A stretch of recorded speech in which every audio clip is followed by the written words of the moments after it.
ये सीक्रेसी की बात बताइए, किसी को पता ही नहीं था कि आपने सीक्रेटली शादी की और उसके बाद धूमधाम से रिसेप्शन किया। ये सीक्रेसी की बात बताइए, क्यों और कैसे? अब मम्मी पापा का पसंद था और उन लोगों ने डेट डिसाइड कर दिया। पसंद अरेंज मैरिज था आपका? हाँ। अच्छा। तो हम लोग को तो मतलब मम्मी डिसाइड कर दी डेट। अब सब चीज़ शेड्यूल था। तब तक इधर से हमारी बदनसीबी की पाकिस्तान जैसा पड़ोसी मिला हुआ है। किसी को क्या पता, कोई भी चीज़ें काफ़ी पहले से शेड्यूल रहती है। इधर ये किया, यहाँ पे तो हमारा था कि भाई सबसे पहले राष्ट्र होना चाहिए, this is not right time. लेकिन क्या होता है कि कोई चीज़ें पहले से डेट हो जाती हैं फिक्स चीज़ें, तो उसको भी पीछे हटना थोड़ा सा अटपटा लगता है। तो उसी बीच में चुपचाप से कर लिए थे हम लोग। हालांकि पहले से था कि मतलब एकदम सादगी से करना है, बाद में रिसेप्शन दे देना है। पर कैसे हुआ कि लोगों को पता ही नहीं लगा? पटना में हुई ना शादी आपकी? नहीं, किसी को नहीं पता है कहाँ हुई थी। ओह, ये भी सीक्रेट है। मतलब ये तो वो नूर खान एयरवेज वाली बात हो गई, किसी को पता ही नहीं कि क्या हो रहा है, क्या रखा हुआ है। तो अभी देखिए, नीट का पेपर लीक हो जाता है, बीपीएससी का पेपर लीक हो जाता है। हमको ये नहीं समझ में आता, मेरी शादी लीक नहीं हुई, इनका पेपर कैसे लीक हो जाता है?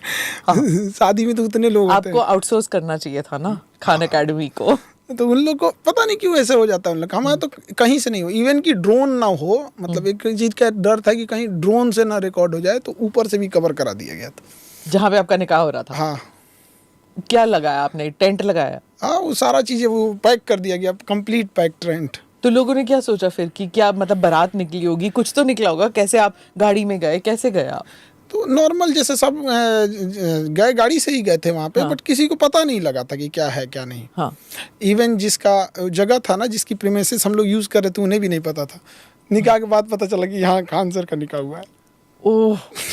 पर फिर जब आपने तय किया कि ऐसे सीक्रेसी में शादी करनी है, तो आपकी जो अब वाइफ बनी है वो अग्री कर रही थी? क्योंकि जिंदगी में एक बार शादी होती है, धूमधाम से सब करना चाहते हैं। हाँ, ये इस मामले में तो हम मतलब ठीक है, लकी मानते हैं। क्योंकि जो चीज़ बोले उसमें वो एग्री हो गए कि नहीं ठीक है, प्राइवेसी के हिसाब से, सिक्रेसी के हिसाब से करना चाहिए। और उनका भी कहना था कि नहीं, अभी चूँकि युद्ध का समय चल रहा है, देश में हुआ है, और इस समय सबसे ज़्यादा ज़रूरत देश पे फोकस्ड होनी चाहिए इंसान की। तो ये चीज़ें उचित नहीं है। तो हम लोग तो इसी था। फिर हम लोग को लगा कि युद्ध अब हो जाए, कब हो जाए, इसलिए हम लोग ने रिसेप्शन को छोड़ ही दिए थे लोग कि भाई रिसेप्शन जब होगा देखा जाए, युद्ध बाद होगा रिसेप्शन। बट इधर देखे कि युद्ध का प्लान ही नहीं है इन लोगों का। तो बच्चों को नहीं बताया आपने? किसी को नहीं पता था? किसी को नहीं पता था। आपने छुट्टी कितने दिन की ली? छुट्टी नहीं ली। फिर तो रिसेप्शन, जिस दिन रिसेप्शन था उस दिन भी क्लास था, शाम में रिसेप्शन था, सुबह क्लास था।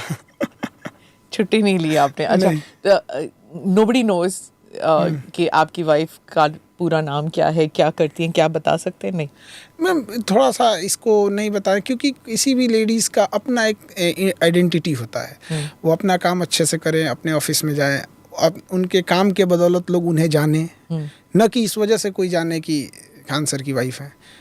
तो ये एक पर्सन, किसी का भी अपनी मेहनत से कमाई हुई कोई चीज़ें होती है, मेहनत से पहुंचा हुआ मुकाम होता है, तो उसमें किसी को भी अच्छा लगता है।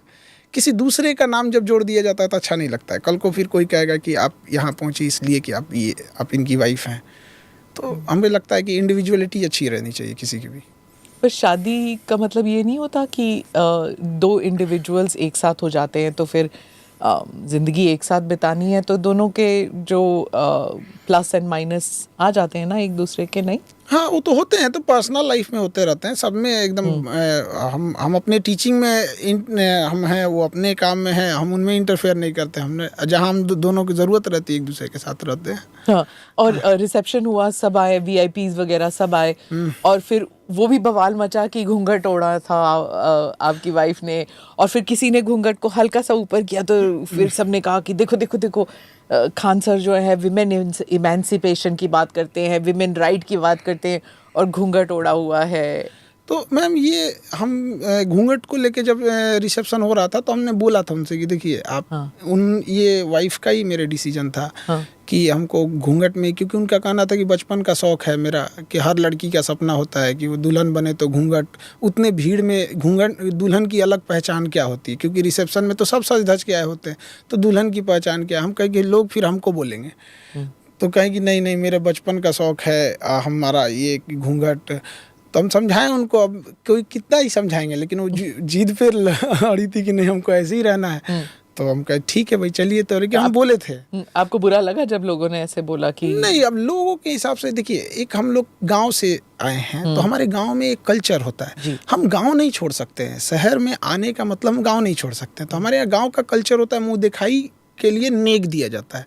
तो जो औरतें होती हैं या जो छोटे होते हैं उम्र में, वो मुंह दिखाई नेक देते हैं। लेकिन जो भसुर होते हैं, जो बड़े होते हैं एज में, आज भी ना मेरी मम्मी भी मतलब जो भसुर में आते हैं तो वहाँ पे भी थोड़ा सा ऐसे कतरा के निकल जाते हैं लोग। तो थोड़ा सा वो गाँव वाला चीज़ रहता है कि भाई उसमें तो सीनियर भी आएंगे एज में, और कुछ जैसे गवर्नर सर तो एकदम मतलब पिताजी के एज के आएंगे वहाँ पे। तो वहाँ पे एक तो गाँव वाला भी कल्चर रहता है। और हमारी भारत की संस्कृति थी, इसमें ना कोई किसी रिलीजियस संस्कृति से तो थी नहीं यहाँ। ये तो एक इंडिया की कल्चर थी। हालांकि हम समझाए थे, लेकिन होता है क्या कि हम थोप नहीं सकते ना अपनी चीज़ों को, नहीं आप ऐसे मत कीजिए। उनका शौक था घूंघट करने का, तो और वो करियर वाली हैं, मतलब वो काम पे जाती हैं।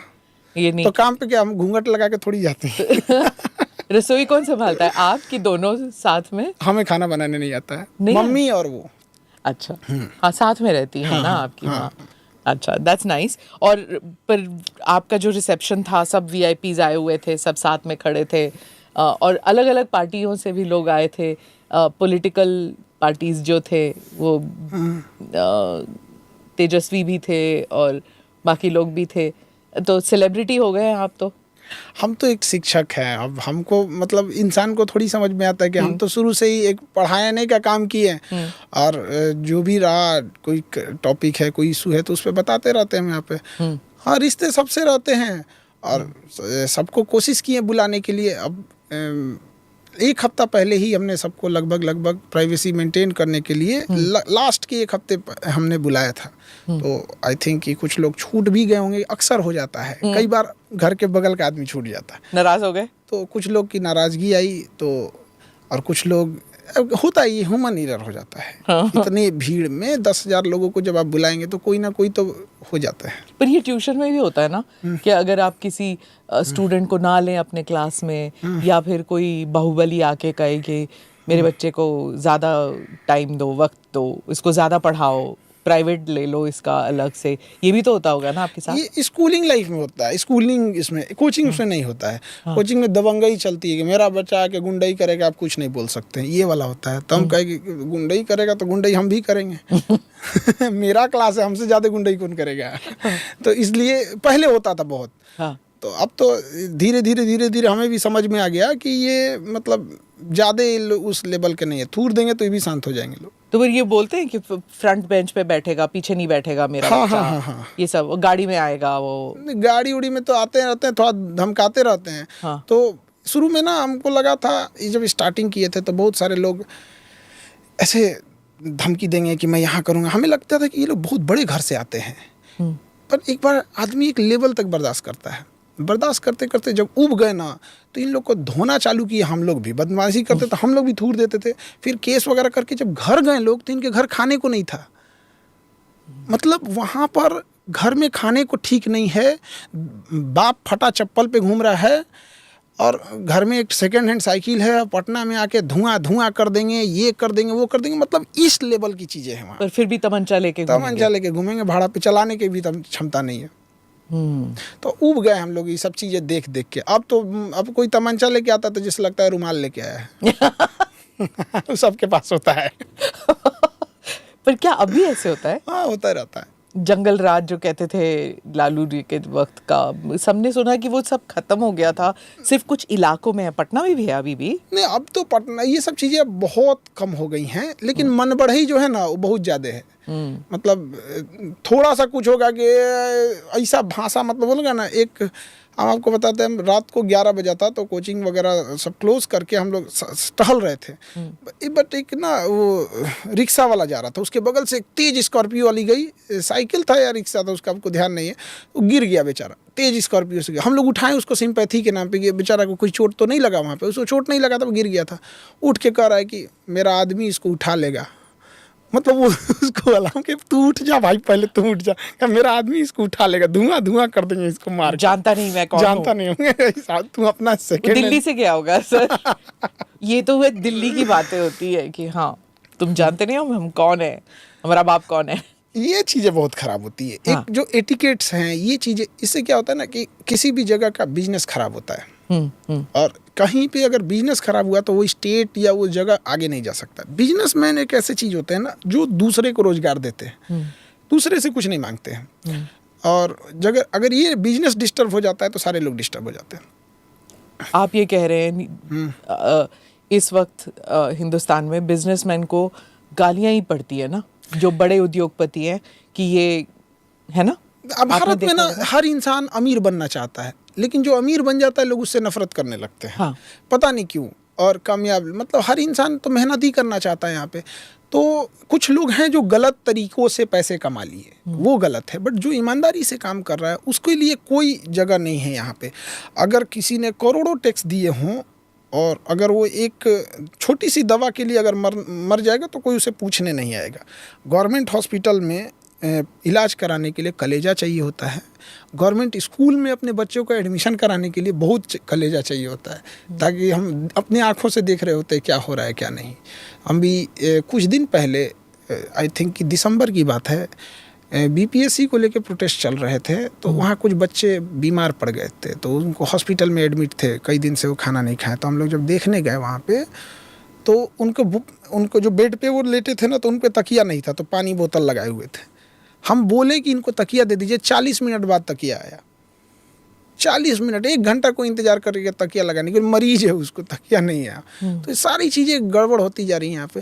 तो बिजनेस को बढ़ावा नहीं देने का ये किसको, गवर्नमेंट सबको तो रोजगार दे नहीं सकती है, तो एटलीस्ट बिजनेसमैन को दीजिए, वो 10 लोगों को रोजगार देगा। रोजगार की बात जो है उसकी वजह से बिहार में पलायन भी बहुत होता है, और वो बदला नहीं है। वो जो इंडस्ट्री आई नहीं अभी तक बिहार में। ये बिहार को सबसे ज़्यादा बेवकूफ़ बनाया गया, मतलब बिहारियों को सबसे ज़्यादा। जैसे छोटे बच्चों को कैसे आदमी 10 रुपये का चॉकलेट दे के बाबू चंदा मामा दूर के ये देखो, यही बेवकूफ़ बनाया गया। बिहारियों को ये कह के बेवकूफ़ बनाया गया कि यहाँ इंडस्ट्रीज़ नहीं है। कौन सा नॉर्वे में इंडस्ट्री लगी हुई है? दुनिया के सबसे खुशहाल देशों में है सब, आइसलैंड में, स्कैंडिनेवियाई देश सबसे खुशहाल है, बट वो इंडस्ट्रियलाइजेशन पे नहीं जा रहे हैं। अरे 12 करोड़ की आबादी है, आप अपने कंजम्पशन बेस्ड इकोनॉमी बना सकते हो। क्या जरूरत है आपको अमेरिका को एक्सपोर्ट करने की? वहाँ पे फूल जो आता है बनारस से आता है। भाई साहब, खेती वाले राज्य हो, तुम्हारा फूल बनारस से आ रहा है, बढ़िया मिठाई बनारस से आ रहा है। कम से कम जो ज़रूरत के ब्रेड यूपी से सप्लाई हो रहा है, बिस्किट सप्लाई हो रहा है। अब पेप्सी का प्लांट लगने गया, तो जो ज़रूरत की चीज़ें हैं वही बना ले लोग, तो वहाँ के लोगों को रोज़गार मिल जाएगा। तो लेकिन एक दूर का सपना दिखाइए ताकि पास में किसी को समझ में ना आए। तो वहाँ बिहार में सबसे बड़ी जो कमी है वो वहाँ के लोगों के पास पैसे नहीं है। और पैसा बहुत मायने रखता है किसी के लिए। अगर कोई किसी के होटल है, वहाँ पे सारा मेहनत एक कारीगर का होता है जो नीचे किसी किचन में बैठ के काम कर रहा है।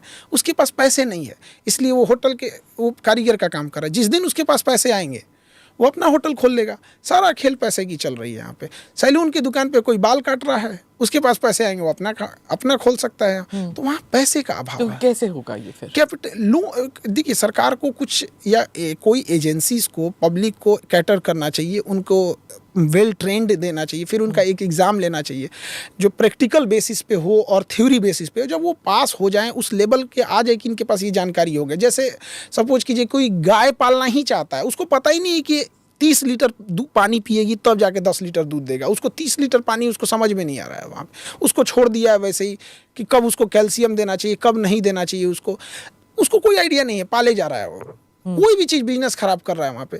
तो जब उसके पास चीज़ें आ जाएं, उसके पास नॉलेज आ जाए, तो उसको आप एक लोन के फॉर्म में दीजिए। और लोन पैसे के रूप में न दीजिए। जिस चीज़ के लिए वो लोन दे रहा है, एक पूरी एजेंसी हो, वो चीज़ उसको प्रोवाइड कराई जाए उस बिजनेस में, ताकि वह तो एक तो वहाँ के लोगों का पैसा नहीं है। उससे ज़्यादा समस्या है कि पैसा आने के बाद उड़ने लगते हैं लोग। ऐसा मतलब कि हम EMI पे बोलेरो ले लेगा तो पूरा भर गाँव घुमाएगा, हमसे बड़का रंगदार कौन। आप अपने धंधे में नहीं लगाएंगे। नहीं, रंगदार मतलब एक तरह से गुंडा। तो इसको शान समझ रहा है, हमरा से बड़का रंगदार कौन। मतलब समझिए क्या लेवल जा रहा है यहाँ पे। अब समझिए वहाँ के लोगों की मेंटेलिटी कैसे खराब कर रहे हैं। तो वहाँ एक तो कैपिटल खराब कर दिया लोगों के पास। लोन, वहाँ के लोगों को अगर इनकम लोन दीजिएगा तो इनकम समझ जाते हैं उसको, मतलब लोन दे दिए ना तो वापस आना बड़ा मुश्किल है, दुश्मनी हो जाती है। अगर हम किसी को पैसा दे दिए तो देगा ही नहीं वापस। मैं एजुकेशन पे वापस आती हूँ। मैंने हाल फिलहाल देखा था, कुछ सोशल मीडिया पे आया था कि हमारे यहाँ से जो सीईओज बन गए हैं इंटरनेशनली, जो मल्टीनेशनल कंपनीज़ के जो सीईओ वगैरह बने हैं, अब वक्त आ गया है कि उनको पे बैक करना चाहिए। जिस मुल्क से वो आईआईटी से पढ़े, आईआईएम से पढ़े, इंडियन इंस्टीट्यूट ऑफ साइंस से पढ़े हैं, ये सब पढ़ के वो बाहर चले गए और उन कंपनीज़ में वो अब पोजीशंस ऑफ पावर में हैं, तो अब उनका अब वक्त आ गया कि they should pay back to their country. और पे बैक मतलब हम लोग उनको देते हैं प्रवासी भारतीय अवार्ड, ये सब अवार्ड के लिए आते हैं, पद्मा अवार्ड, ये सब अवार्ड मिलता है। वो लोग क्या कर रहे हैं अपने होम कंट्री के लिए? तो अब वक्त आ गया कि वो भी कुछ करें, कुछ बोले ना। वो ऑपरेशन सिंदूर पे कुछ बोले हैं, ना वो अपनी कंट्री में ऑपरेशन सिंदूर पे कुछ बोलें, क्योंकि अब तो वो अमेरिकन बन गए हैं या यूके के रेजिडेंट बन गए हैं। कुछ तो करें ना अपने कंट्री के लिए, आके एजुकेशन में ही इन्वेस्टमेंट करें। आप क्या समझते हैं, सही बात है? बात सही है, बट मैम अगर आप ना हर इंसान जो बड़ा एक चीज़ हम देखें, उसको कोई ना कोई एक चीज़ों को उसको हैंड ओवर कर देना चाहिए। लेट्स की कोई बड़ा आदमी है, यूरोप में चला गया, उसको एक कहें कि भैया आप एक गांव गोद ले लो, एटलीस्ट दिखे कि कितना किए हो। हाँ। पर होता क्या है ना कि वो कुछ करता है तो पता भी नहीं चलता है। जैसे अजीम प्रेम जी इतना डोनेट करते हैं, बट इतना डाइवर्स है कि किसी को ज़मीन पे दिखाई नहीं था। 22 करोड़ पर डे का टाटा फाउंडेशन कितना डोनेट करता है, लेकिन किसी को उतना ज़्यादा पता नहीं चलता है।